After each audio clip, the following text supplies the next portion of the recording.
నువ్వు చాలా ఎక్కువ చేస్తున్నావు రాజు, చాలా అంటే చాలా. అరే 2-3 నెలల నుంచి ప్రేమించుకున్నా మస్తు ఎక్కువ చేస్తాను.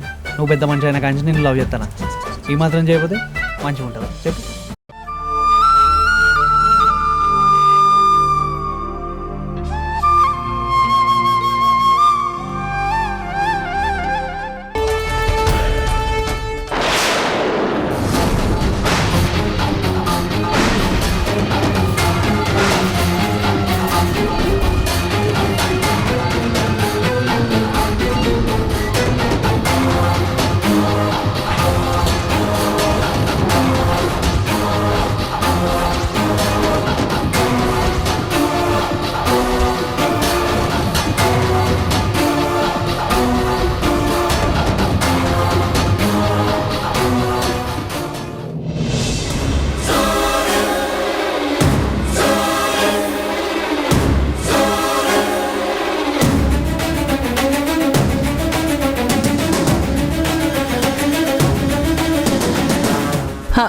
ఇంకేంటి ఎస్ఐ గారు లేటు? తాగి తందనాల అడ్డం కాదు, అమ్మాయిల జీవితాలతో ఆడుకోవాలని చూసి ఇలాంటి వాళ్ళని బయట ఉంచకూడదు.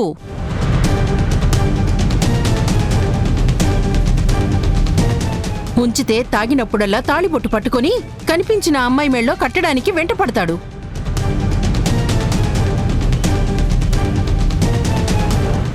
వాడు పెళ్లి పిచ్చి పట్టి కొట్టుకుంటున్నాడు.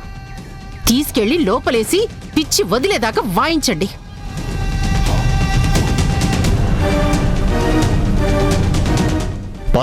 సార్ సార్ సార్ సార్ ఆగండి sir. Sir sir sir please sir. Sir నా కూతురుతో వాడు పెళ్లి పెట్టుకున్నాను. ఆ వీడియోలో ఉన్నది ఎవరో కాదు సార్, ఇదిగో నా కూతురు బుజ్జమ్మ. అతనేం తప్పు చేశాడని తీసుకెళ్తున్నారు సార్. అతనేం తప్పు చేయలేదు సార్. ఆ వీడియోలో ఉన్న అమ్మాయి నా కూతురే అని చెప్తున్నాను కదా. తను తాగొచ్చాడు కాబట్టి తొందరపడ్డాడు. వాళ్ళిద్దరు పెళ్లి కూడా నిశ్చయించుకున్నాం సార్. వాస్తవంగా ఎంగేజ్మెంట్ కూడా అయిపోయింది. వాళ్ళ పెళ్లి ముహూర్తం కూడా ఫిక్స్ అయిపోయింది సార్. ఇదిగోండి, కావాలంటే చూడండి సార్. లగ్నపత్రిక కూడా రాయించాం. ఇదిగోండి చూడండి.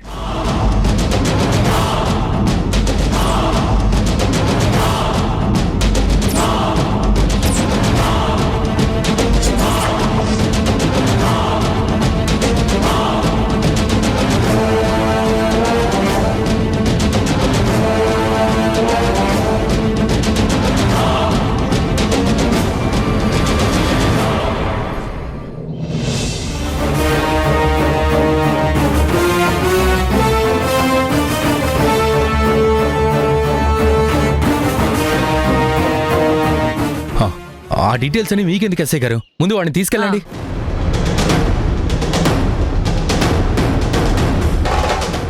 సార్ నేను చెప్తున్నాను కదా సార్, మా అమ్మాయిని అతనేమి ఇబ్బంది పెట్టలేదు సార్. కావాలంటే ఇదిగో మా బుజ్జమ్మని అడగండి సార్. బుజ్జమ్మ,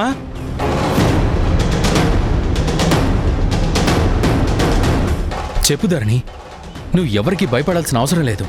వీడు జైల్లో ఉంటేనే నువ్వు సేఫ్గా ఉంటావు. చెప్పు బుజ్జమ్మ, చెప్పు.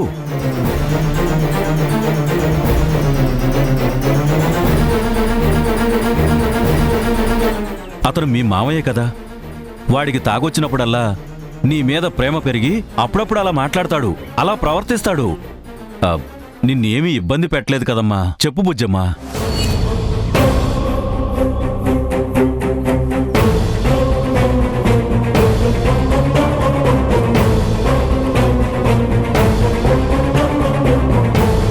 చెప్పమ్మా.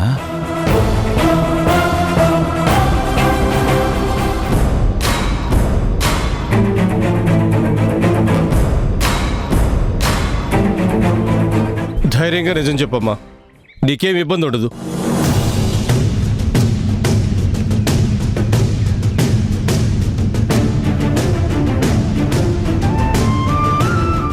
మా నాన్న చెప్పింది నిజమే ఇన్స్పెక్టర్ గారు. నన్నెవరూ ఇబ్బంది పెట్టలేదు.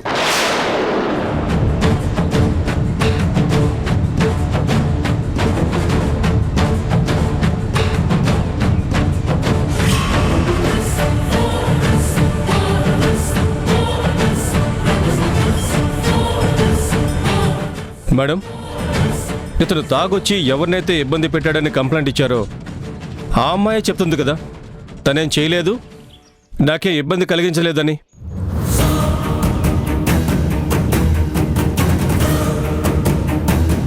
అలాంటప్పుడు ఇతన్ని తీసుకెళ్లి లోపలేసినా కేసు బుక్ చేసినా కోర్టులో నిలవదు. మాకు టైం వేస్ట్ తప్ప వేరే ఏమీ ఉండదు.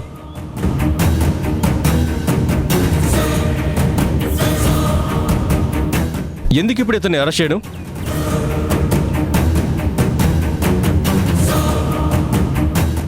పదండి అయ్యా, ఫాల్స్ కంప్లైంట్స్తో మన టైం వేస్ట్. పదండి.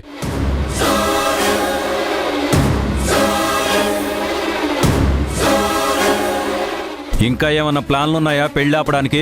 వేయండి. మీకేం బుర్రలో పురుగు తొలిస్తే ఆ ప్లాన్లన్నీ వేయండి.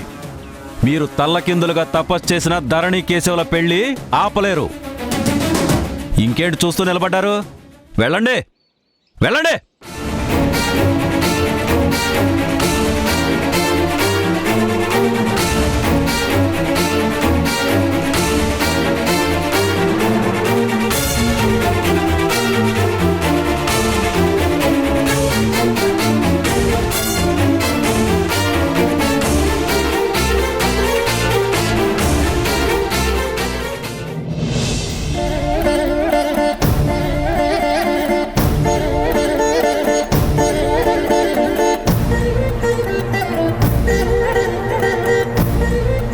ఎందుకు ధరణి ఇలా చేసావు?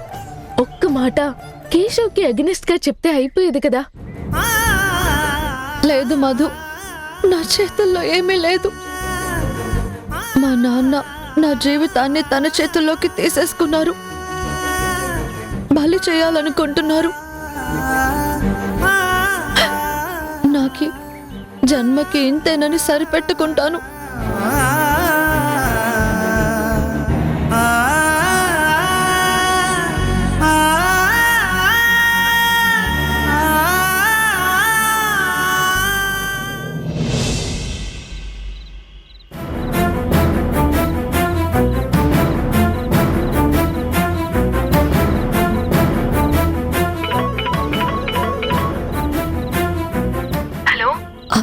మధు, చెప్పు మధు. మీరేం టెన్షన్ పడకండమ్మా. ఈ పెళ్లి నేను జరగనివ్వను. ధరణి జీవితం నాశనం అవుతుంటే చూస్తూ ఊరుకోలేను.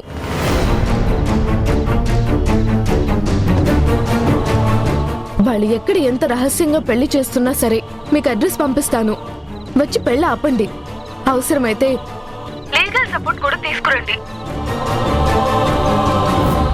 ఎందుకంటే మీరుగా వస్తే మీ మాట వినకపోవచ్చు, ఎదురు తిరగచ్చు. ఆ కేశవ దుర్మార్గుడు. వాడు మా నాన్న కలిసి ఎలాంటి ఘాతుకానికైనా తెగబడచ్చు. నేను అక్కడి నుంచి మీకు లొకేషన్ పంపిస్తాను. రెడీగా ఉండండి. థ్యాంక్స్ మధు, నువ్వు కొంచెం మమ్మల్ని అలర్ట్ చేయి. రేపు నోటీసులు రెడీ అవుతున్నాయి. అవి పట్టుకొని వస్తే పెళ్లి ఆపొచ్చు. వాళ్ళు మాకు తెలియకూడదని చాలా జాగ్రత్త పడతారు. నువ్వు వాళ్ళని, వాళ్ళ మూమెంట్స్ని అబ్జర్వ్ చేస్తూ ఉండు. ధరణి జీవితం కాపాడొచ్చు. ఆ కేశవ ప్రతాప్ ఎటువంటి ప్లాన్స్ వేసినా, ఎటువంటి కన్నింగ్ ఆలోచనలు చేసినా మాకు వెంటనే ఇన్ఫార్మ్ చేయి. అలాగే అండి, మీరేం టెన్షన్ పడకండి.